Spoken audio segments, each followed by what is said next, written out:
Hello guys, सो ये lecture number 14 है, again from same chapter, जो कि चैप्टर नंबर 8 है, work and energy from H C. Verma. और इसमें भी हम एक्सरसाइज क्वेश्चंस डिस्कस करेंगे और जो नंबर्स डिस्कस करेंगे वो बेसिकली है 61, 62 एंड 63। तो चलो गाइस स्टार्ट करते हैं from the question number 61। So question कुछ इस प्रकार से है that a particle of mass small m is kept on the top of a smooth sphere of radius r। एक कोई भी हमारे पास स्फीयर है जो कि स्मूथ है। गौर करने वाली बात यह है कि कोई भी फ्रिक्शन नहीं है यहाँ पे, इट्स स्मूथ, और इसकी रेडियस जो है वो r है। Now it is given a sharp impulse which imparts it horizontal speed v। तो जो मास यहाँ पे रखा हुआ है eight the top of this smooth sphere small m वाला, उसको एक शार्प इम्पल्स दिया गया है ये टॉप पे ही ऐसा, और उस इम्पल्स के कारण क्या होता है कि एक हॉरिजॉन्टल स्पीड v मिल जाती है इस ब्लॉक को स्मॉल m, जो कि टॉप पे रखा हुआ है स्फीयर को। क्यों मिल जाती है इसको स्मॉल वेलोसिटी v? क्योंकि इसको एक इम्पल्स दिया जाता है। It is given a sharp impulse which imparts it a horizontal speed small v। तो पार्ट ए ये पूछ रहा है that find the normal force between the sphere and the particle just after the impulse. तो आप यहाँ पे normal force कैसे निकालोगे between the sphere and the particle just impulse के बाद? तो यहाँ पे गाइस देखो, एक सोचने वाली बात ये है कि जैसे ही इम्पल्स इसको दिया गया इस पार्टिकल को, जो कि स्फीयर के टॉप पे रखा हुआ है, और उसकी वेलोसिटी v हो गई, तो यहाँ से एक आप ऐसा अज्यूम कर सकते हो कि एक सर्कुलर मोशन स्टार्ट हो गई। आप ये स्मॉल मोशन को जस्ट आफ्टर द इम्पल्स एक सर्कुलर मोशन इजीली अज्यूम कर सकते हो। तो जब सर्कुलर मोशन आपने अज्यूम कर लिया, उसके बाद आप फोर्सेस दिखा दो कि कौन कौन सी फोर्सेस लग रही है। तो सबसे पहले नीचे तो कौन सी लगेगी, mg, और उसका ही ये नॉर्मल होगा जो रिएक्शन होगा। तो यहाँ पे जब ये सर्कुलर मोशन कर रहा है तो यहाँ पे क्या होगा, एक सेंट्रीपिटल फोर्स होगा, जिसको मैं ऐसे लिख सकता हूँ टुवर्ड्स द सेंटर होगा mg minus of n is equal to mv square upon r radius of this sphere. ऐसा कुछ होगा यहाँ पे। क्यों? क्योंकि जस्ट ये सर्कल में मूव करना स्टार्ट कर दिया इम्पल्स के बाद, जैसे इसकी वेलोसिटी v हुई। तो आप ये इजीली यूज़ कर सकते हो। तो यहाँ से देखो आपको क्या निकालना है, normal force between this sphere and the particle just after the impulse. तो यहाँ से नॉर्मल फोर्स कैसे निकलेगा? Well, normal force will be equal to mg minus of mv square upon r। ये होगा अपने पास नॉर्मल फोर्स। तो यही बेसिकली आंसर है ये पार्ट ए का। तो ये बहुत ही आसान था। आपको जस्ट यहाँ पर एक ही चीज़ सोचनी थी कि जैसे ही इम्पल्स मिलेगा इस ब्लॉक को, जो कि स्फीयर के टॉप पे रखा हुआ है, तो इम्पल्स के जस्ट बाद जब उसकी वेलोसिटी v हो जाएगी तो एक सर्कुलर मोशन में आ जाएगा। तो सर्कुलर मोशन में आ जाएगा तो जस्ट आपको ये सेंट्रीपिटल फोर्स वाला रिलेशन लगाना था यहाँ पे, सारे फोर्सेस दिखाने के बाद स्मॉल मास m वाले ब्लॉक पे। तो इजीली आपको यहाँ से मिल जाएगा normal, that is mg minus of mv square upon r। तो इस पर ज़्यादा ड्वेल करने की ज़रूरत नहीं थी। अभी देखो पार्ट बी क्या कह रहा है। कह रहा है what should be the minimum value of v for which the particle does not slip on the sphere. तो अभी अगेन हम सेम स्फीयर ऐसे बनाते हैं। ये क्वेश्चन थोड़ा बढ़िया है।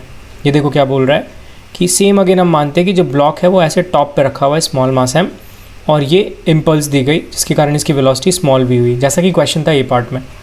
तो अभी क्या रहा है, what should be the minimum value of this v। ये वाली v का मिनिमम कितना होगा, what will be the v minimum, और कंडीशन गिवन है for which the particle does not slip on this sphere. तो सबसे पहले आपको सोचना है कि पार्टिकल स्फीयर पे कब स्लिप कर सकता है, when will the particle slip on this sphere, ये आपको सोचना है। तो बेसिकली पार्टिकल तभी स्फीयर पे स्लिप करेगा जब वो स्फीयर के कॉन्टेक्ट में होगा। देखो जहाँ पे स्टार्टिंग में स्मॉल मास m ऐसे टॉप पे है, वो कॉन्टेक्ट में स्फीयर के, और जैसे ही आपको ये वेलोसिटी v दी गई है इस ब्लॉक को, तो ये थोड़ा आगे ऐसे मूव करेगा, फिर थोड़ा आगे ऐसे मूव करेगा एक उस पॉइंट तक जहाँ तक इसकी कांटेक्ट रहती है। अगर कांटेक्ट टूट गई तो यहाँ से ये बेसिकली अवे मूव कर जाएगा, मतलब नॉर्मल रिएक्शन जीरो हो जाएगी। तो जब तक ये कांटेक्ट में रहेगा स्फीयर के, तब तक क्या होगा, तब तक ये स्लिप करेगा ही, क्योंकि स्फीयर जो है आप वो फिक्स्ड है। स्फीयर ऐसे मूव नहीं कर रहा है, स्फीयर ऐसे रोटेट नहीं कर रहा है। यहाँ पे कहीं ऐसे क्वेश्चन में गिवन नहीं है कि sphere is also rotating, sphere is not rotating, हमें ऐसा एज्यूम करके चलना है। तो जैसे ही ये स्मॉल मास m ब्लॉक इस फिक्स स्फीयर पे ऐसे जाएगा तो क्या हो रहा है, बेसिकली स्लिपिंग हो रही है between the sphere and the block of mass m।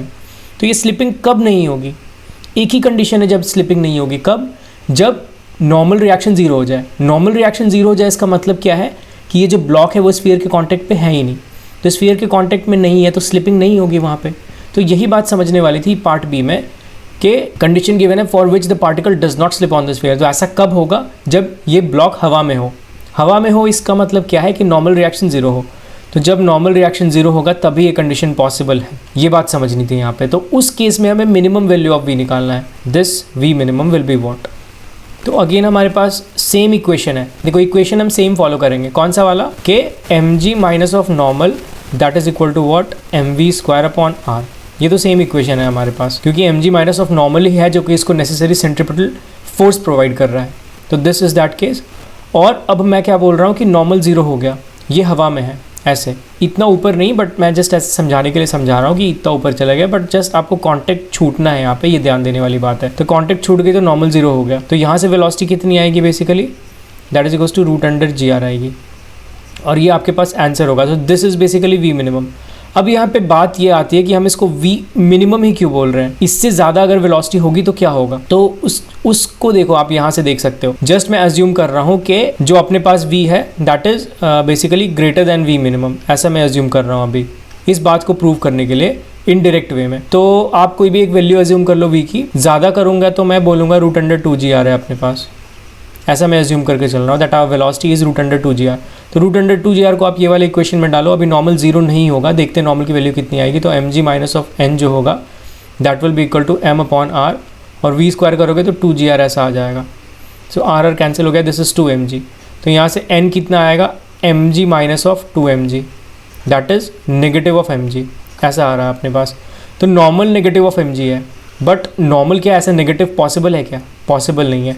मतलब क्या हुआ कि जब आप वेलोसिटी को v मिनिमम से ज़्यादा अज्यूम कर लिए तो नॉर्मल आपकी नेगेटिव आई। नॉर्मल आपकी नेगेटिव आई मतलब क्या कि ऑलरेडी बहुत पहले ही इसकी जो कांटेक्ट है ब्लॉक की वो छूट चुकी है स्फीयर से, इसलिए नॉर्मल जो है नेगेटिव आ रहा है।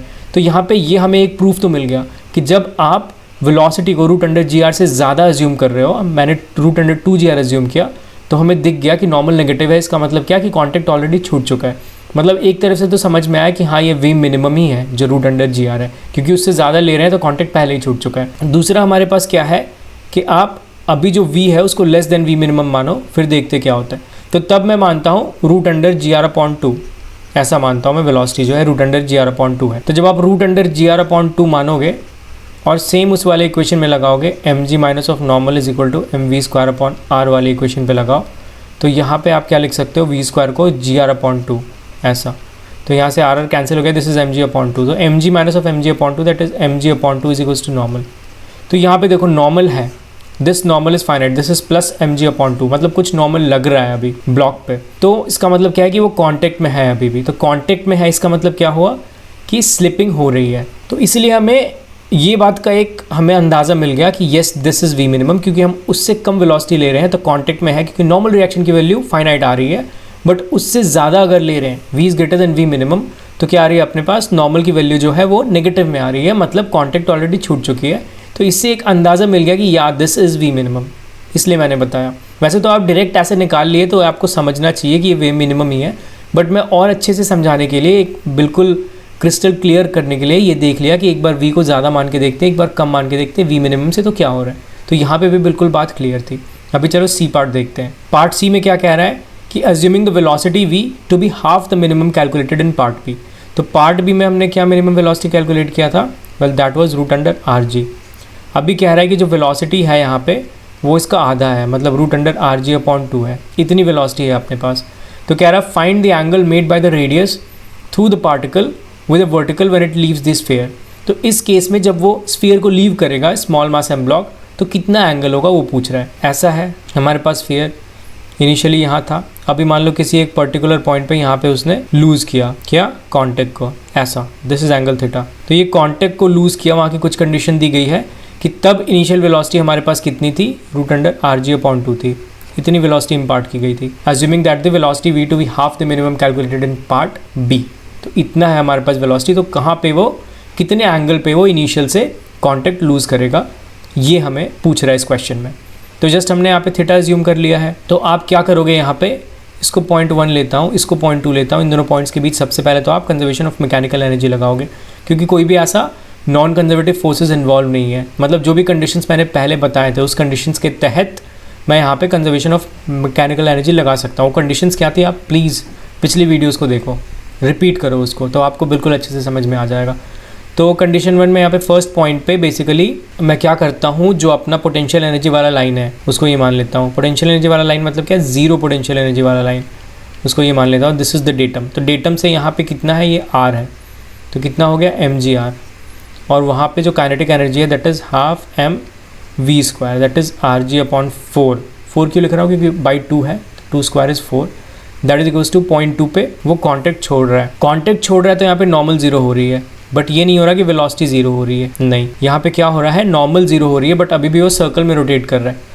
तो यहाँ पे नीचे mg होगा और यहाँ पे क्या होगा, mg cos ऑफ थीटा होगा। क्यों होगा mg cos ऑफ थीटा? क्योंकि ये थीटा हो जाएगा वर्टिकली ऑपोजिट एंगल से। तो ये बेसिकली जब mg cos ऑफ थीटा होगा, ये उसको नेसेसरी सेंट्रीपिटल फोर्स प्रोवाइड करेगा, that is mv² upon r, ये होगा। और ये v बेसिकली 0.2 की होगी, दिस v इज़ एट 0.2। तो वहाँ के रिलेशन से मैंने ऐसा लिखा है यहाँ पे। तो यहाँ से देखो आपको v² कितना मिल रहा है, that is rg cos of theta.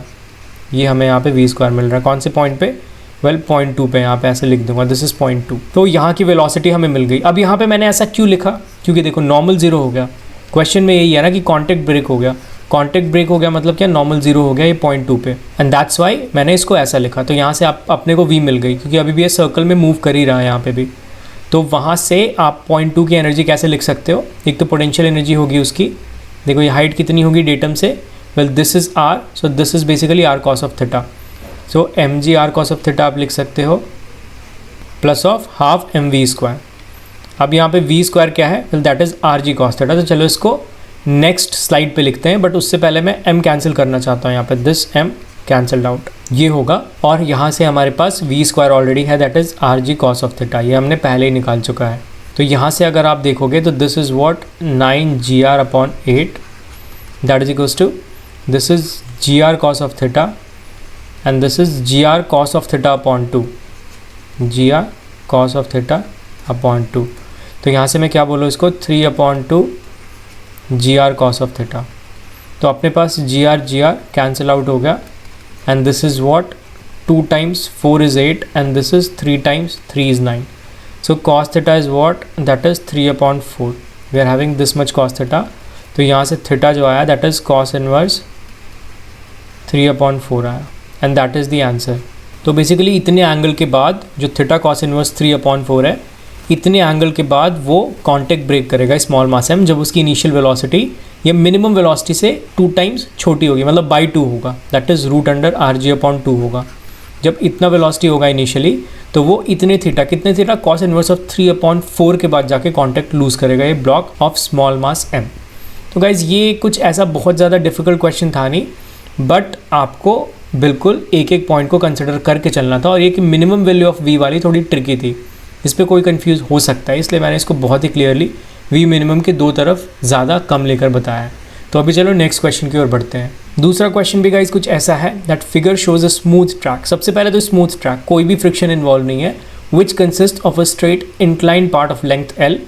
This is the incline part यहाँ से लेकर यहाँ तक, और इसका जो लेंथ है अपने पास दैट इज़ l, ये गिवन है, this is length l, joining smoothly with the circular part. और ये सर्कुलर पार्ट से जो अपने पास है इसके साथ स्मूथली ज्वाइंड है, और ये सर्कुलर पार्ट की रेडियस जो है r दी गई है ऐसे। कह रहा particle of small mass m, this particle is projected up the incline from its bottom. यहाँ से इसको अप ऐसे प्रोजेक्ट किया गया है बॉटम से।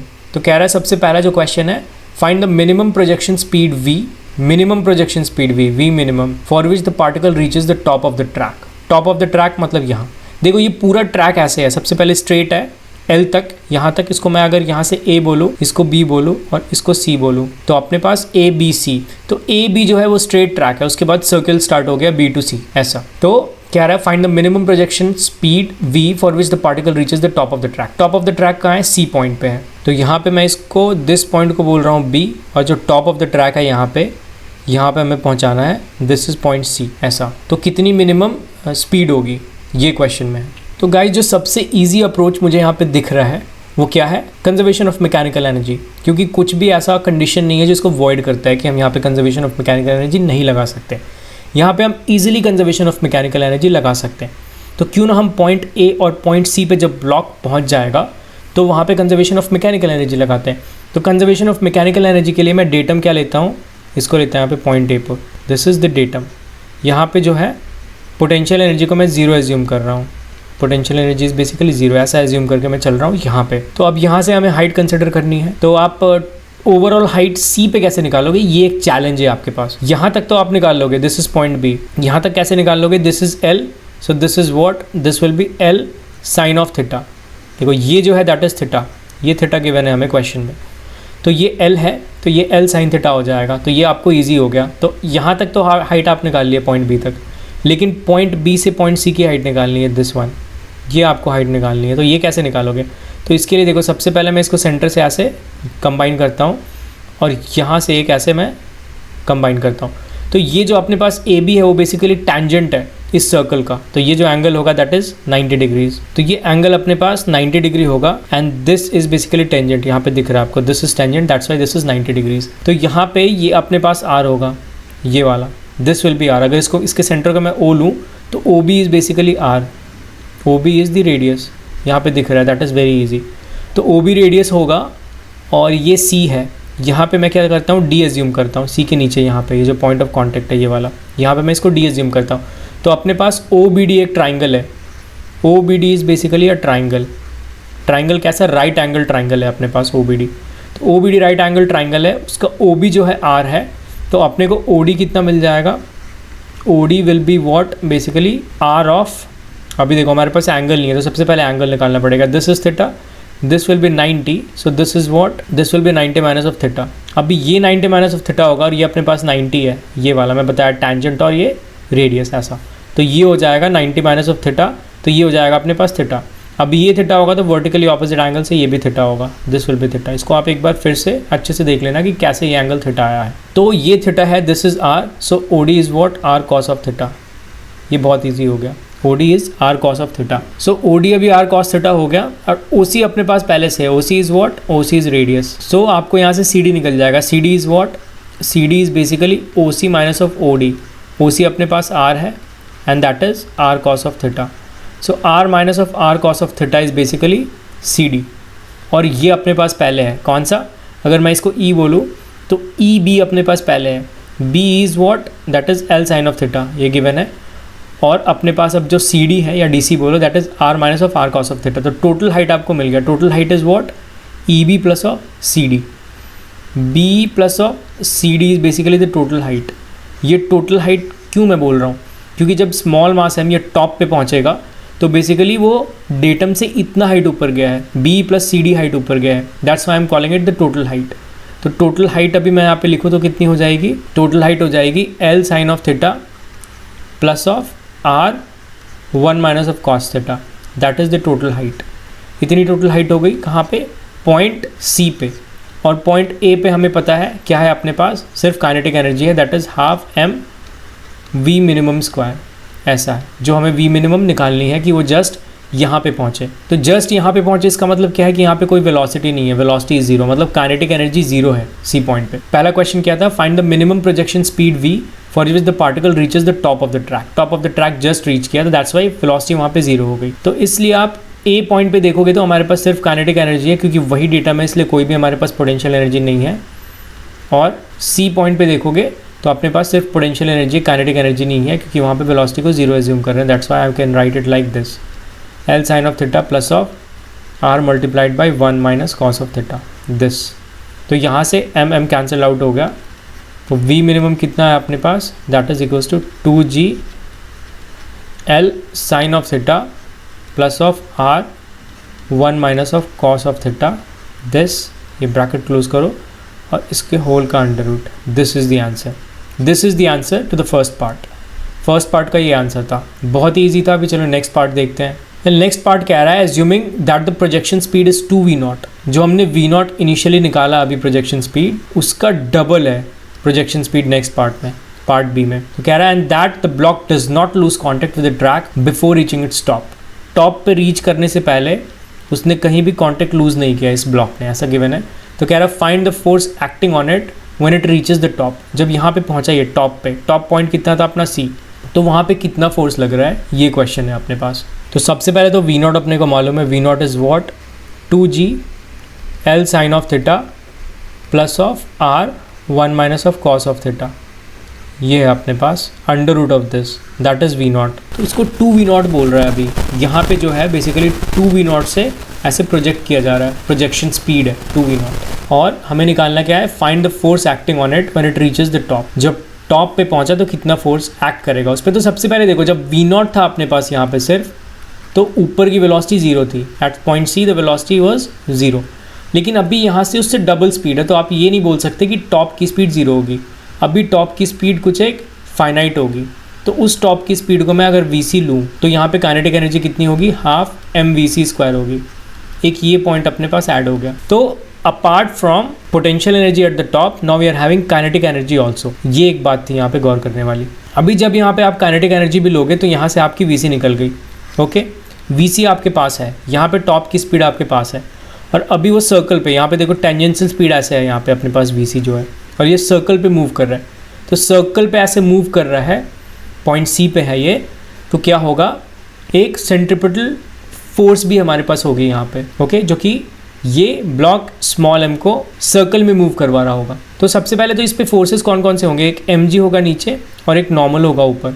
तो जो फोर्सेस रिस्पॉन्सिबल है इसको सेंट्रिपिटल फोर्स प्रोवाइड करने के लिए, वो कोई और नहीं बल्कि mg-n है, और यही बेसिकली नेट फोर्स है जो इस पे लग रहा है, इस block of small mass m पे एट द टॉप।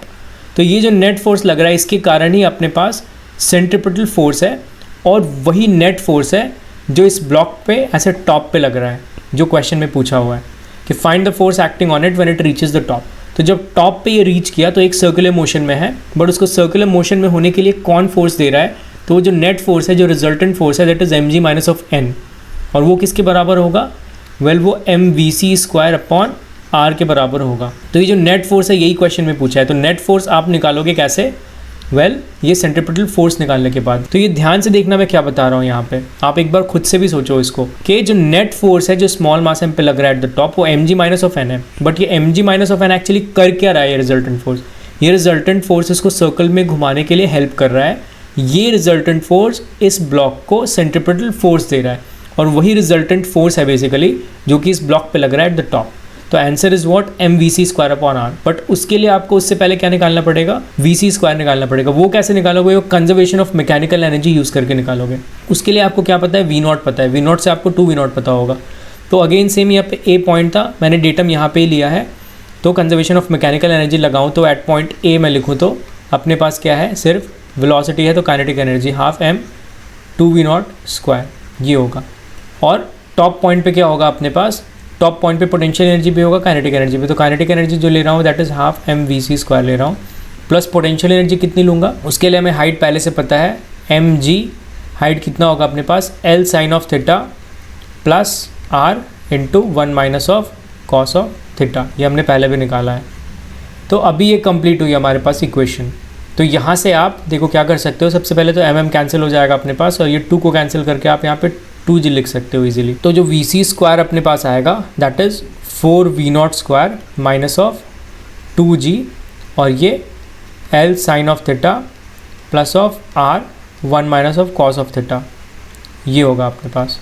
तो यहाँ से अपने को v0² पता है, v0² कितना है, बेसिकली दिस है 2g L sin theta plus of r 1 - of cos theta, ये है अपने पास v0²। तो 4 इंटू v0² कितना है, 2g, सेम यही है, L sin of theta plus of r 1 - of cos of theta, हमने देखा एग्जैक्टली सेम है, and that is minus of 2g, और अगेन इसको अगर मैं k मानूँ तो 2gk। तो यहाँ से आप देखो कैसे लिख सकते हो, 4 into 2gk minus of 2gk, ऐसा।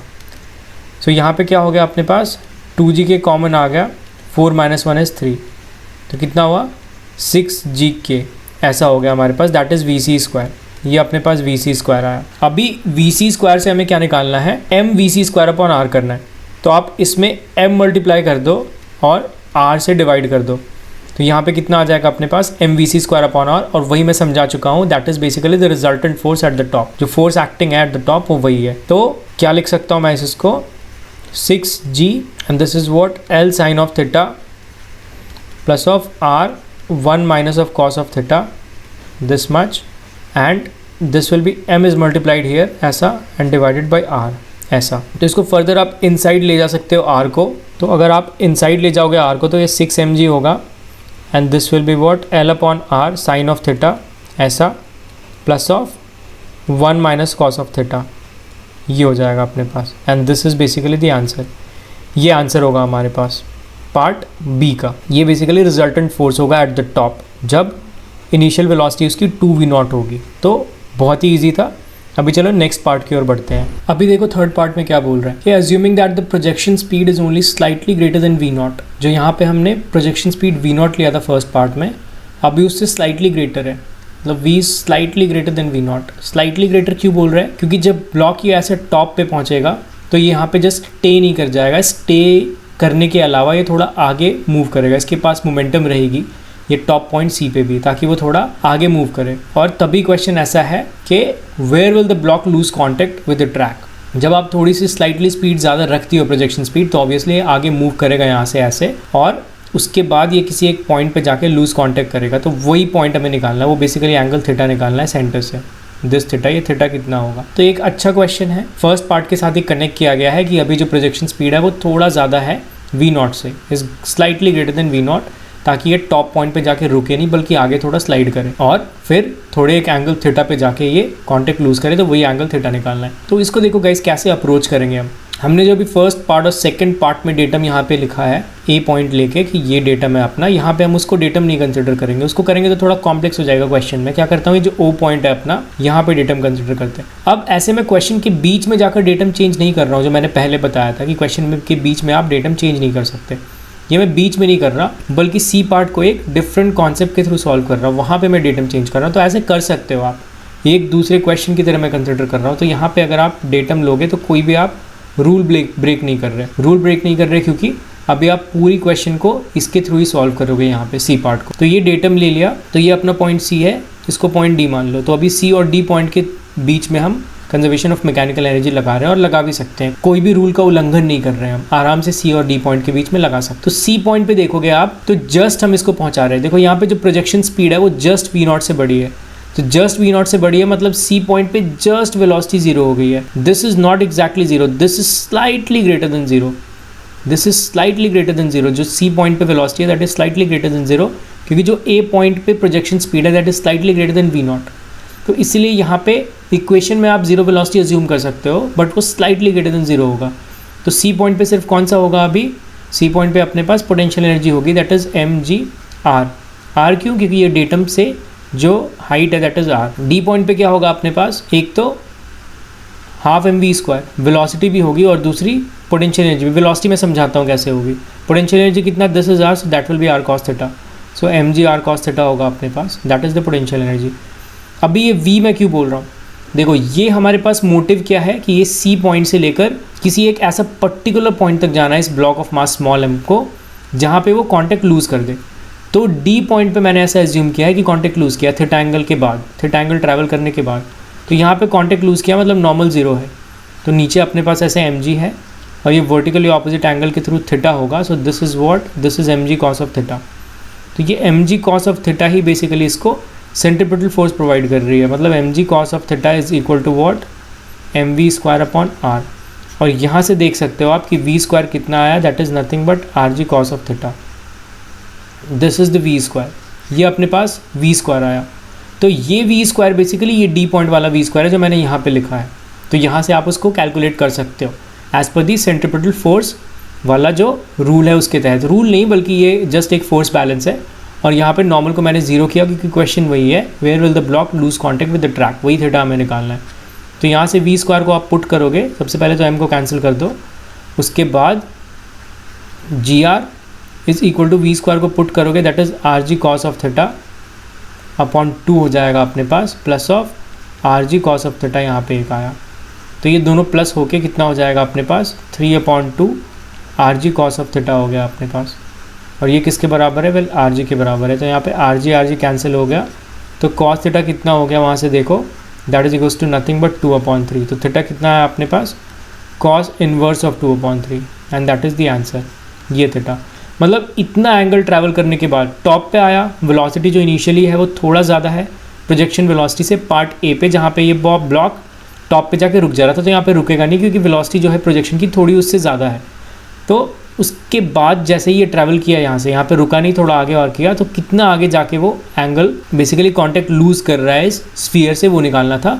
तो उसका आंसर हुआ कॉस इनवर्स ऑफ 2/3। मैंने बहुत ही अच्छे तरीके से बताया है ये तीनों पार्ट इस क्वेश्चन का भी, जैसे मैंने फर्स्ट क्वेश्चन का बताया सारे पार्ट्स, वैसे इसके भी बहुत ही अच्छे से बताया। अभी चलो नेक्स्ट क्वेश्चन की ओर बढ़ते हैं, that is the question number 3 which is the last one of this lecture. So third question कुछ ऐसा है, that a chain of length L and mass small m lies on the surface of a smooth sphere of radius r which is greater than L with one end tied to the top of the sphere। मतलब यहाँ पे कुछ again एक sphere है अपने पास, but यहाँ पे कुछ चेन वाला कॉन्सेप्ट है। एक कोई चेन है जो स्फीयर से ऐसे लटका हुआ है कुछ इस तरीके से, और ये ऐसे गिवन है कि जो लेंथ L है इस चेन का वो बेसिकली लेसर है रेडियस r से, तो कुछ ये यहाँ तक ही आएगा। मतलब देखो रेडियस r अपने पास ऐसा है और ये लेंथ जो होगा वो रेडियस r से छोटा होगा, तो मैं इसको कुछ एज्यूम करता हूँ कि यहाँ तक ही होगा, वो ये थीटा है तो यहाँ तक ही कुछ अपने पास ऐसा लेंथ L होगा, यहाँ तक दिस पॉइंट तक ये ऐसा। तो ये तो वेल एजम्पशन है कि जो लेंथ है वो रेडियस से छोटी होनी चाहिए, तो वो आप समझ लेना कि मैं कैसे यहाँ पे रेफर कर रहा हूँ उसको। क्वेश्चन है A part, find the gravitational potential energy of the chain with reference level at the centre of the sphere.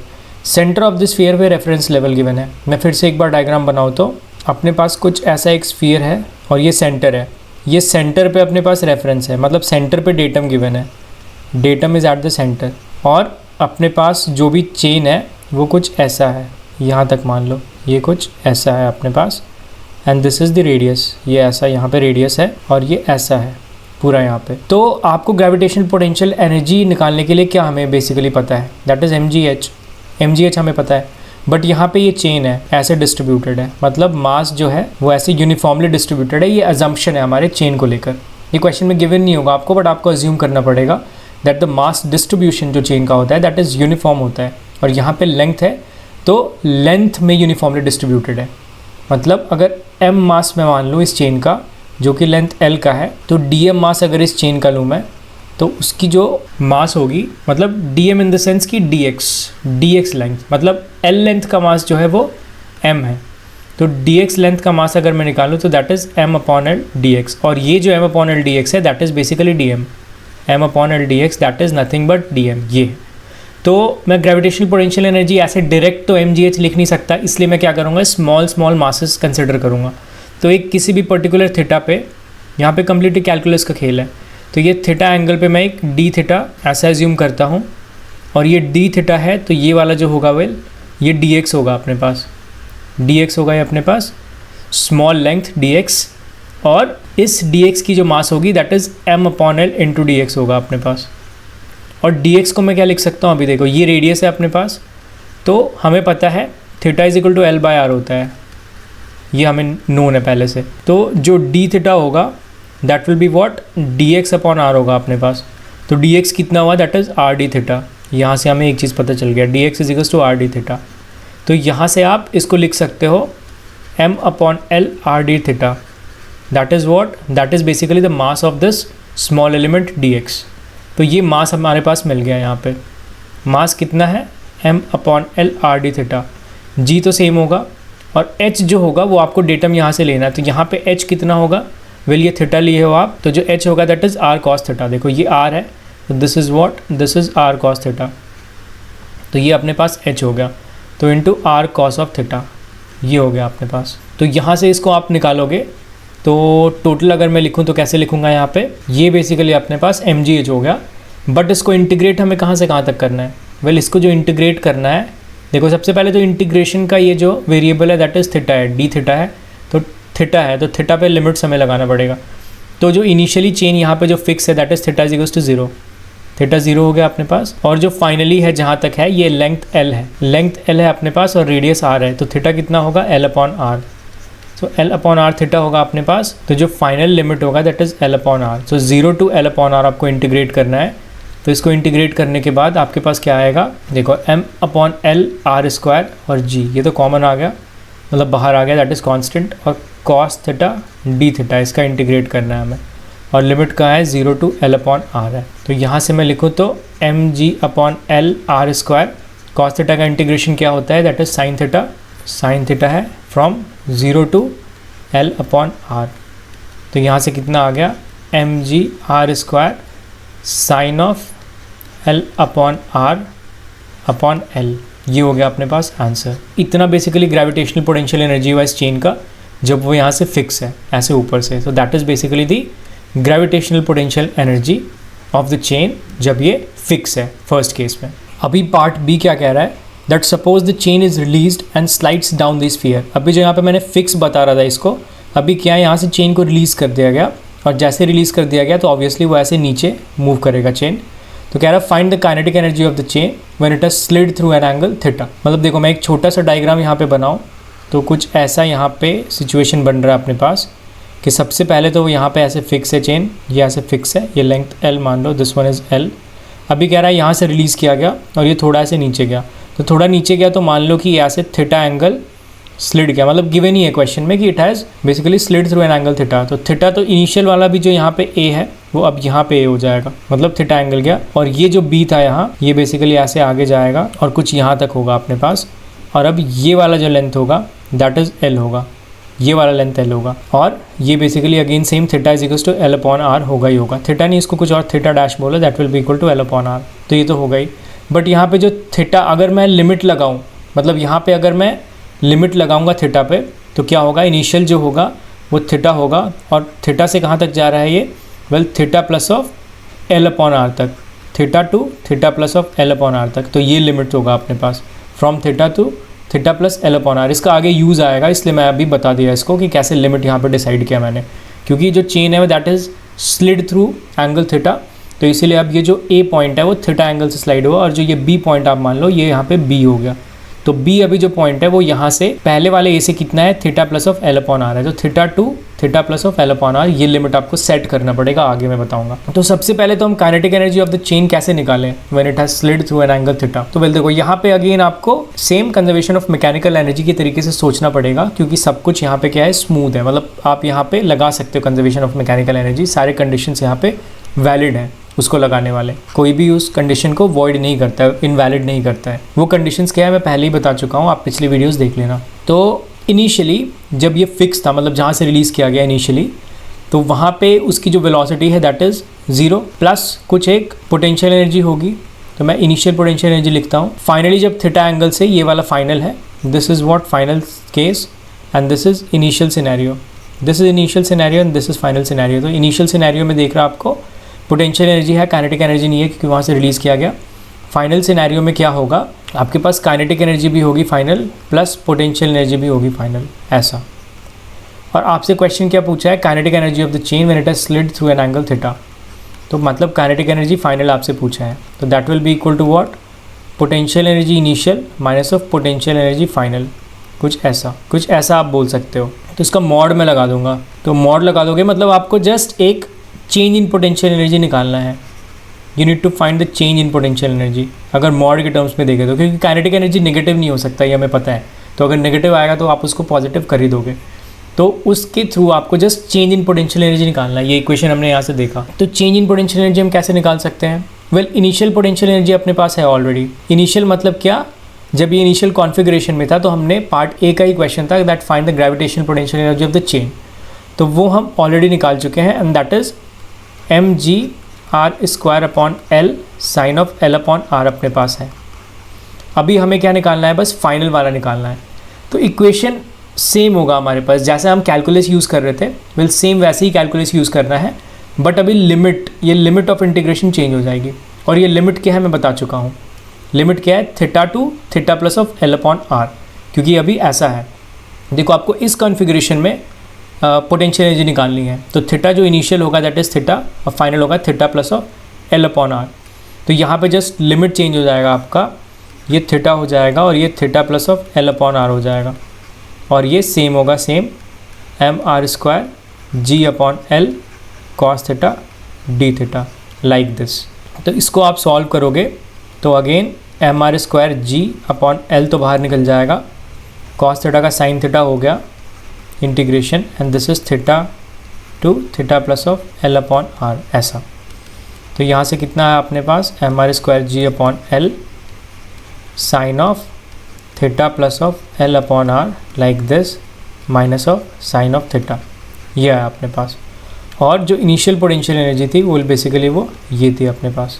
तो यहाँ से जैसा कि हमने देखा था potential energy initial minus potential energy final आया था, उसके बाद हमने मॉड लगाया था। तो जस्ट आप potential energy initial minus of potential energy final लिखकर मॉड लगा सकते हो, मतलब वो पॉजिटिव हो जाएगा एट लास्ट, मतलब आपको पॉजिटिव करना है आंसर को। तो अभी के लिए जस्ट मैं potential energy initial minus potential energy final लिख रहा हूँ तो अपने पास इनिशियल पोटेंशियल एनर्जी कितना है, वेल देखो mr²g/L तो कॉमन आएगा दोनों में से, यहाँ से भी कॉमन आ गया। इसको लिखो sin L/r और माइनस यहाँ पे लिखो sine of theta plus of L/r like this, and this minus minus will become plus, तो प्लस ऑफ साइन थीटा। तो इतना अपने पास आया बेसिकली काइनेटिक एनर्जी फाइनल, जो फाइनल काइनेटिक एनर्जी थी। और यहाँ पे मैं क्या लिखा हूँ, well this is potential energy initial minus of potential energy final. तो इसका आपको मॉड लगाना पड़ेगा क्योंकि काइनेटिक एनर्जी तो नेगेटिव नहीं होती है, बट आंसर में डायरेक्ट ऐसे ही गिवन है that mr²g/L sin L/r plus of sine theta minus of sine theta plus L/r, this is basically the answer. तो अभी सी पार्ट देखते हैं। वेल सी पार्ट कह रहा है that find the tangential acceleration dv/dt of the chain, this is basically the question, ये हमें find करना है। When the chain start sliding down, chain start sliding down मतलब ये फिक्स वाला, यहाँ से जब चेन स्टार्ट स्लाइडिंग डाउन कर रहा है तब, मतलब यहाँ पे थीटा 0 है इनिशियली, देखो ये वाला जो है यहाँ पे फिक्स है इनिशियली, तो यहाँ पे थीटा 0 आप बोल सकते हो इनिशियली, तब आपको dv/dt निकालना है। तो इसके लिए आप कैसे करोगे, वेल हमें अभी बी पार्ट से पता है दैट काइनेटिक एनर्जी जो फाइनल हमने निकाला था 12mv², वो कितना है अपने पास, वेल वो कुछ इतना है अपने पास, जो काइनेटिक एनर्जी जो हमने पार्ट बी में निकाला। तो यहाँ पे अगर हम अभी टाइम के रिस्पेक्ट में डिफ्रेंशिएट करें in order to get dv/dt LHS RHS दोनों में, तो यहाँ पे कितना मिलेगा अपने को, हाफ m तो कांस्टेंट है and this is 2v dv/dt, कुछ ऐसा। 2 कैंसिल आउट हो जाएगा, अपने पास mv बचेगा, दैट इज इक्वल्स टू, यहाँ पे ये पूरा कांस्टेंट है mr²g/L। अभी ये साइन L/r भी अपने पास कांस्टेंट है, तो इसकी डिफ्रेंशिएशन 0 हो जाएगी, प्लस साइन थीटा की क्या होगी, cos theta multiplied by D थीटा/dt, ये होगा माइनस ऑफ यहाँ पे साइन थीटा का again cos of theta plus of L/r and multiplied by D थीटा/dt, ऐसा कुछ होगा अपने पास। दिस वन, यहाँ से mm कैंसिल आउट कर दो आप, और v को हम क्या लिख सकते हैं, well v is nothing but dx/dt, तो x को आप r थीटा लिख सकते हो, जिसमें से r बाहर निकल जाएगा, तो r d थीटा/dt मैं यहाँ पे ऐसे लिख सकता हूँ, and this is again dv/dt, और यहाँ पे कितना है अपने पास r²g/L, और अगेन यहाँ पे देखो आप cos theta multiplied by D थीटा/dt है अपने पास, and minus cos of this theta plus of L/r, और अगेन यहाँ पे डी थीटा/dt है अपने पास लाइक दिस। तो यहाँ से आप डी थीटा/dt को ईजिली कैंसिल आउट कर सकते हो, और एक r भी कैंसिल आउट हो सकता है। वेल इसको सॉल्व करने के बाद ये अपने पास आया that dv/dt is equals to rg/L cos theta minus of cos theta plus of L/r। अभी ये बेसिकली जो थीटा था वो देखो कौन सा वाला थीटा था, वो हमने चेन को माना था कि इनिशियली के बाद वो थीटा एंगल जो है आगे स्लाइड कर गया, उसके बाद चेन कुछ ऐसा कॉन्फ़िगरेशन पे आ गया था जो मैंने डिस्कस किया था पार्ट बी में, तो वो वाला थीटा था। तो जब ये, तो बेसिकली क्वेश्चन कह रहा है कि इनिशियल पोजीशन पे, मतलब इनिशियली जब चेन यहाँ पे है ऐसा, तब के केस में हमें ये dv/dt निकालना है। तो ये जो थीटा मैंने लिया था वो बेसिकली 0 हो जाएगा यहाँ पे, क्योंकि इनिशियल पोजीशन पे चेन आ गया, तो थीटा को जस्ट आप 0 पुट कर दो, तो dv/dt क्या आ गया, rg/L cos थीटा, बेसिकली 0 है थीटा, तो cos 0 इज़ 1, माइनस यहाँ पे क्या होगा cos ऑफ L/r अपने पास हो जाएगा। तो ये बेसिकली अपने पास आंसर आ जाएगा। This is basically the dv/dt rg/L 1 minus of cos L/r। जब आप ये मानोगे कि चेन इनिशियली अपने फिक्स पोजीशन पे ही है, जो क्वेश्चन में ए पार्ट में मैंने लिया था वहाँ पे ही है, और तब dv/dt निकालोगे तो उतना आएगा। तो गाइज़ ये था ये 3 बेहतरीन क्वेश्चन इस वीडियो के। ये तीनों क्वेश्चन काफ़ी समझने वाले थे, काफ़ी डिफ़िकल्ट भी थे, आप बोल सकते हो कि ये तीनों क्वेश्चन डिफ़िकल्ट थे। अब भी गाइज़ एक लास्ट क्वेश्चन जो कि क्वेश्चन नंबर 64 है, वो रहता है इस एक्सरसाइज प्रॉब्लम से एचसी वर्मा के चैप्टर 8 वर्क एंड एनर्जी से। तो मैं उसको नेक्स्ट वीडियो में करवाऊंगा, बट उसके साथ मैं कॉम्पिटिटिव एग्जामिनेशंस के क्वेश्चन भी स्टार्ट करवाऊंगा नेक्स्ट वीडियो में। तो हो सकता है कॉम्पिटिटिव एग्जामिनेशंस के क्वेश्चन अभी काफ़ी ज़्यादा जाए, क्योंकि मैंने सर्कुलर मोशन में भी कॉम्पिटिटिव एग्जामिनेशंस के क्वेश्चंस नहीं करवाए थे, क्योंकि मैंने बोला था वहाँ पे कि मैं वर्क एनर्जी के साथ क्लब करके करवाऊंगा, तो इसलिए थोड़े लेंदी जा सकते हैं अभी कॉम्पिटिटिव एग्जामिनेशंस के क्वेश्चंस भी। बट ये जो आखिरी क्वेश्चन बच रहा है क्वेश्चन नंबर 64, वो मैं नेक्स्ट वीडियो में ही करवाऊंगा along with the competitive examinations questions. तो गाइज आप खुद से भी बहुत अलग अलग टाइप के क्वेश्चंस प्रैक्टिस करो वर्क एंड एनर्जी से। कहीं भी डिफिकल्टी होता है आप मुझसे पूछो, मुझे कांटेक्ट करो, सारे लिंक्स डिस्क्रिप्शन में गिवन है। तो गाइज मिलते हैं नेक्स्ट वीडियो में, तब तक के लिए बाय एंड टेक केयर।